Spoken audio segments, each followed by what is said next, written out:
Olá, Deus abençoe a sua vida, Deus abençoe esse dia. Seja bem-vindo a mais uma aula do nosso seminário. E estamos no módulo de liderança e hoje eu vou falar sobre a aula Delegação de Tarefa, como confiar e capacitar os outros. Nenhum líder, escute isso, nenhum líder foi chamado para carregar tudo sozinho. Nenhum líder. Então, delegar é mais do que uma habilidade de gestão. É um princípio bíblico de sabedoria e maturidade. Gálatas 6:2 diz assim: levem os fardos pesados uns dos outros, e assim cumpram a lei de Cristo. Então, delegar é liberar outros para crescer. É confiar que o Espírito Santo também age nos dons dos irmãos. Ou seja, o Espírito Santo não deu todos os dons para mim e para você. Então eu olho para o meu irmão e eu reconheço o que ele carrega, a unção, os dons. E aí nós temos muitos líderes sobrecarregados e eles não estão precisando de mais força. Não, não, não, não. Eles estão precisando de mais confiança em pessoas. Pessoas que Deus já colocou ao redor deles. Miles Moore diz assim: o maior fracasso de um líder é não formar substitutos. O maior fracasso de um líder é não formar substitutos. Então vamos entender isso. O que é delegação? 1 Pedro 4,10 diz assim: cada um exerça o dom que recebeu, para servir aos outros, administrando fielmente a graça de Deus em suas múltiplas formas. Então, delegação é compartilhar com responsabilidade e com propósito. Então vamos lá. Delegação é compartilhar responsabilidades com propósito. Então não é apenas passar uma tarefa. Não, não, não, não. Mas é confiar uma missão. É o que Jesus fez com os discípulos. O que é delegação? É reconhecer que ninguém cumpre o chamado de Deus sozinho. Então, quando eu estou delegando, eu estou reconhecendo o valor do corpo de Cristo. Nós temos diferentes membros, como Paulo disse, mas uma só missão. Rick Warren diz assim: se você tentar fazer tudo, estará impedindo os outros de fazerem o que Deus os chamou para fazer. É muito interessante essa frase. Se eu faço tudo, eu estou impedindo os outros de fazerem o que Deus os chamou para fazer. E aí nós temos um grande exemplo bíblico, que é Moisés e Jetro. Nós vamos ver essa sabedoria no coletivo. Êxodo 18:21, Jetro vai dizer para Moisés: escolha homens capazes e temente a Deus, e designe-os como líderes. Então, quando Jetro viu Moisés trabalhando e o ritmo que estava, ele deu um conselho simples e um conselho divino: compartilhe a carga. Compartilhe a carga. Compartilhe a carga.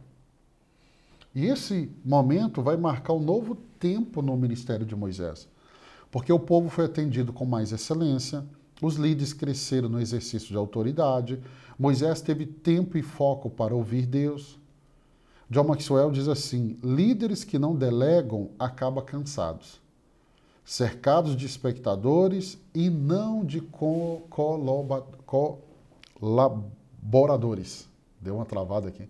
Colaboradores. Então, líder que não delega acaba cansados e aí vai ficar cercado de espectadores e não de colaboradores. Quando fui fazer missões ali no Amazonas, no comunidade dos ribeirinhos, uma das coisas que fomos fazer é construir um banheiro para os missionários. E chegamos ali para construir, começamos a cavar a base, fazer o cimento, fazer tudo para fazer o banheiro. Ela é muito quente, então os homens trabalham até 11 horas da manhã, depois eles voltam para a comunidade. E depois do almoço, nós continuamos o banheiro. E de repente eu olhei e tinha mais de 50 homens ao nosso redor. Nenhum perguntou assim se a gente queria ajuda. Por quê? Porque eles estavam ali como espectadores. Eles não estavam ali como colaboradores. Então a sua liderança tem que formar colaboradores e não espectadores. É interessante que Paulo, nas suas cartas, sempre no final, ele fala de muitos colaboradores. Agora, Paulo não fala de nenhum espectador. O nome de espectador não vai ser lembrado, mas daquele que colaboram com o que Deus está fazendo na terra, esses nomes serão lembrados. Então, toda liderança precisa de discernimento para quê? Para dividir a missão, para colocar esse encargo sobre as pessoas e assim ele não perder a visão. Quais são os benefícios do delegar? Quando eu delego, o delegar quando eu delego e delego bem, isso transforma uma equipe comum em um exército treinado. É cada um na sua área, com seu dom, com seu talento. E quais são os frutos? Primeiro, desenvolvimento de novos líderes. Olha o que Paulo vai dizer em 2 Timóteo 2,2. Ele diz assim, treine outros homens fiéis que também sejam capazes de ensinar. Então, delegar é o primeiro passo para levantar sucessores. Segundo, unidade no ministério. Então, delegar, ele comunica. E ele comunica o quê? Você é importante. Que a sua participação faz diferença. E vai gerar maior produtividade. Por quê? Cada um vai agir com o seu dom que o Espírito Santo deu àquela pessoa. E aí os resultados vão multiplicar. Quando eu não delego, eu não estou dando a oportunidade dessa pessoa multiplicar. E o Espírito Santo colocou um dom nela. Mas na minha falta de delegar, o que eu estou fazendo? Eu estou impedindo ela de fluir naquilo que Deus a chamou.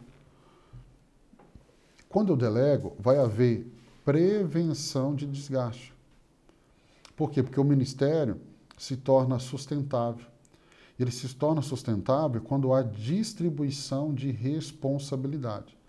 Então, todo líder que delega, e ele faz isso com sabedoria, ele vai transformar esses colaboradores em uma coluna do reino de Deus.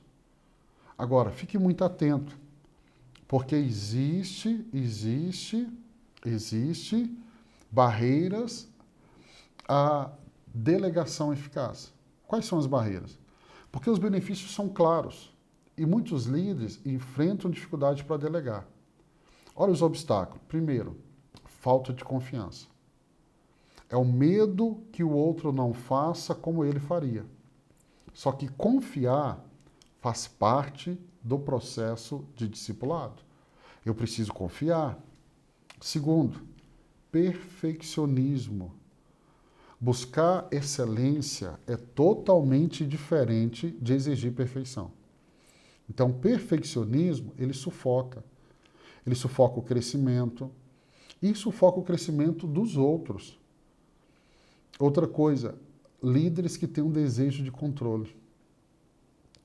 Então, delegar exige abrir mão de centralização e confiar no agir de Deus por meio de outros. Outra coisa, a falta de preparo da equipe. Muitos líderes não delegam porque nunca treinaram ninguém. Então, mas quem não treina, ele sempre se cansa, porque ele vai fazer, mas uma hora o cansaço vai bater. Então nós temos que treinar. E aí o que eu preciso fazer?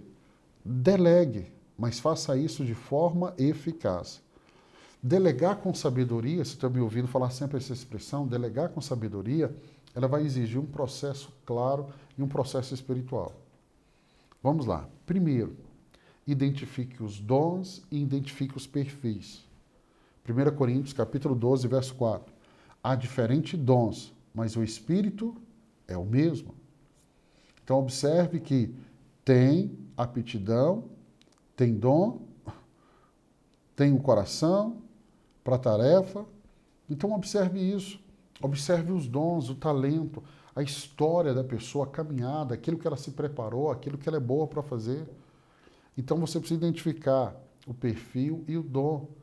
O líder, muitas vezes, ele erra porque ele está colocando a pessoa no lugar errado. Ele está olhando só a necessidade, ele não está olhando aquilo que o Espírito Santo deu para aquela pessoa como dom. Outra coisa, treine. E além de treinar, instrua com paciência. Paciência. Jesus vai gastar tempo ensinando, né, e corrigindo os discípulos. Porque você não delega apenas com palavras, mas você delega com exemplo, com acompanhamento. Acompanhe com sabedoria. Acompanhe com sabedoria. Delegar não é pôr na mão e abandonar. É confiar sem negligenciar. Pergunte, ajude, corrija e faça isso com amor. Outra coisa que é importantíssima, dê autonomia e celebre os resultados. Então, permita que a pessoa cresça na função, reconheça publicamente os frutos. Rick Warren diz assim, as pessoas crescem mais quando são encorajadas a liderar em suas áreas de dom.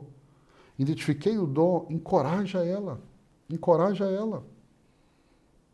O que tem dado muito certo na nossa igreja é que nós procuramos desafiar cada pessoa a estar no seu dom, no seu talento, naquilo que ela domina, ela sabe o que está fazendo. E aí eu quero terminar dizendo para você, capacite outros no ministério, porque vai começar pequeno, mas comece. Tem ministério aqui que nós começamos assim com 2 pessoas, hoje tem 200. Então comece pequeno. O profeta Zacarias diz, não despreze o tempo dos pequenos começos. Então treine novos líderes, compartilhe a liturgia, compartilhe, confie o ensino de um módulo a um discípulo maduro, prepare sucessores para todas as funções, inclusive a sua como líder. 1 Pedro 4,10 diz assim, cada um use o dom que recebeu para servir. Então, uma liderança saudável é aquela que levanta líderes ao seu redor. Ela não levanta seguidores dependentes, ela levanta líderes maduros. Então, quando eu olho para a Bíblia e eu olho para o ministério, delegar não é uma opção. Delegar é uma estratégia de fidelidade. Paulo diz a Timóteo que você recebeu de mim, confia a homens fiéis, passa para frente, Timóteo. Então Moisés, ele só sobreviveu à jornada porque ele ouviu Jetro e ele confiou em outros. Aí eu olho para Jesus e vejo Jesus multiplicando o seu ministério através dos apóstolos. Ele faz o quê? Forma líderes. E aí vamos ver Paulo instruindo Timóteo e tantos outros cooperadores. Por quê? Porque ele entendeu isso. E aí eu pergunto, você está levantando líderes? Ou você é daquele que só acumula tarefa? 2 Timóteo 2,2, tudo que você ouviu de mim, confia a homens fiéis, que sejam também capazes de ensinar a outros. E aí eu quero te lembrar, se você não formar outros, seu chamado morre com você. Seu chamado morre com você. Mas se você ensinar, confiar e liberar, o reino de Deus, ele vai continuar mesmo quando você não estiver. E talvez esse seja um grande legado de um líder. Preparar a próxima geração. Então, se você tem dificuldade de delegar, delegue. Traga pessoas, ensine elas, tenha paciência. Elas vão aprender. E quem sabe, elas vão ficar ainda melhor do que você. E você vai celebrar elas, vai aplaudir cada uma delas. Quero abençoar a sua vida. Essa aula está muito boa, muito preciosa. Amanhã nós vamos continuar com mais uma aula nesse módulo sobre liderança. Deus abençoe sua vida.